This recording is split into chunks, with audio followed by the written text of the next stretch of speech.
حضور ایک جامع شخصیت کے حامل تھے۔ آپ کا وجود ایسا گلدستہ تھا جس میں ہر رنگ کا پھول موجود تھا، جلال اور جمال کا مرقع تھے۔ کثرت کے ساتھ اللہ کے حضور رونے والے تھے اور مصلے بھیگ جاتے، حضور کی داڑھی تر ہو جاتی، دامن آنسوں سے بھر جاتا۔ اللہ کے حضور اس طرح روتے جس طرح ہنڈیا کے پکنے کی آواز آتی، اس طرح حضور کے سینے سے آواز آتی، خشیت الہی کی وجہ سے۔ ساری ساری رات قیام کرتے، حتیٰ تتورم قدمہ ہو، یہاں تک کہ حضور کے مبارک قدم سوج جاتے۔ یہ تھی حضور کی کیفیت خشیت۔ اور دوسری جانب حضور اس طرح مسکرانے والے تھے کہ حضور سے بڑھ کر کوئی مسکرانے والا زمانے نے دیکھا نہیں ہے۔ جس کی تسکین سے روتے ہوئے ہنس پڑیں، اس تبسم کی عادت پہ لاکھوں سلام۔ سنجیدگی اور متانت کا یہ عالم کہ حضور کے سامنے سانسوں کا شور بھی بلند نہیں ہوتا۔ کان علی رؤوسہم الطیور، گویا سروں پہ پرندے بیٹھے۔ دوسری کیفیت یہ ہے کہ حضور صحابہ سے مزاح کرتے ہیں اور صحابہ حضور سے بھی مزاح کر لیتے ہیں۔ اللہ اکبر۔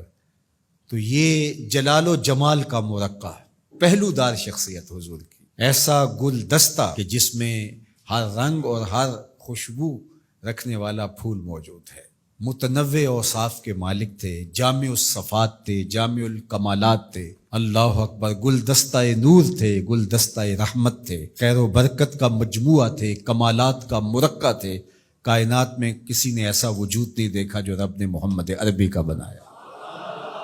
تو اس لیے حضور مزاح بھی فرما لیتے تھے اور حضور کی سنجیدگی، متانت، وہ رنگ بھی الگ تھا۔ اس طرح مختلف اصحاب میں حضور کی سیرت کے مختلف پہلو پہ اترے تھے۔ اس طرح حضور کی اولاد میں امام جعفر صادق رضی اللہ تعالی عنہ کے بارے میں آتا ہے کہ آپ کی مجلس کشت زعفران ہوتی، اس طرح آپ مزاح فرماتے، لیکن جب خوف خدا اور خشیت الہی پہ بات ہوتی تو آپ کا رنگ زرد ہو جاتا۔